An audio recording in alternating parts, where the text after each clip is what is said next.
Los Angeles Lakers players at Victor Wembanyama yan ang ating pag-uusapan. Final seconds. Bryant for the win. Bang! Inaasahan naman na ang tatlo sa mga players ng Lakers na sila Jared Vanderbilt, Gabe Vincent at Christian Wood ay makakaligtaan na ang mga natitirang laro ng Lakers ngayong season. At maaari na nga lang na bumalik ang mga ito pagdating ng playoffs. Lalo at itong si Christian Wood ay kakatapos lang ng surgery para sa injury ng kanyang kaliwang tuhod. At wala pang ang update na ibinibigay ang Lakers kung kailan talaga ito babalik sa kanilang kupunan. Na ngayong season ay 50 games ang kanyang nalaro sa Lakers, na kung saan ay nag-average ito ng 6.5 rebounds at 1 assist per game. At may 37% naman beyond the arc.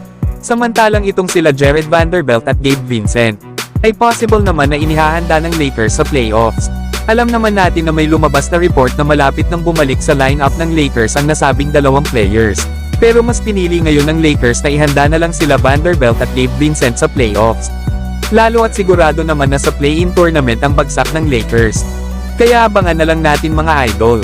Ang iba pang update na ilalabas ng Lakers regarding sa status nila Jared Vanderbilt, Christian Wood at Gabe Vincent. Samantalang grabe naman itong si Victor Wembanyama. Dahil sa kanyang rookie season ay tinalo niya pa itong si LeBron James. At mas mataas nga si Wemby pagdating sa ibang stats ni LBJ noong rookie pa ito. Katulad na lang ng sa points per game, rebounds per game, blocks per game, field goals, 3-point shooting at free throws. Lalo at ngayong season ay may average si Victor Wembanyama na 20 points, 10 rebounds, 3 assists, 3 blocks at 1 steal per game. Na meron naman itong 32% sa 3-point area at 80% naman sa free throw line. Samantalang nag-a-average naman si LeBron sa kanyang rookie season ng 20 points, 5 rebounds, 5 assists, 1 steal at 0.7 blocks per game. At meron naman itong 29% sa 3-point area at 75% naman sa free throw line. Kaya malinaw na malaki ang chance ni Victor Wembanyama na maging mukha ng NBA sa mga susunod na taon. Na ngayon pa nga lang ay nagpapakita na ito ng potential para maging ang pinakamahusay na NBA player sa kanyang henerasyon sa ngayon. Lalo at si Victor Wembanyama pa naman ang namumuna para tanghaling na Rookie of the Year katulad ni LeBron James sa unang taon nito sa NBA.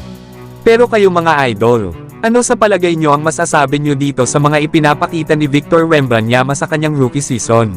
So hanggang dito na lang tayo mga idol. At huwag nyo naman kalimutan mag-subscribe bilang pagsuporta.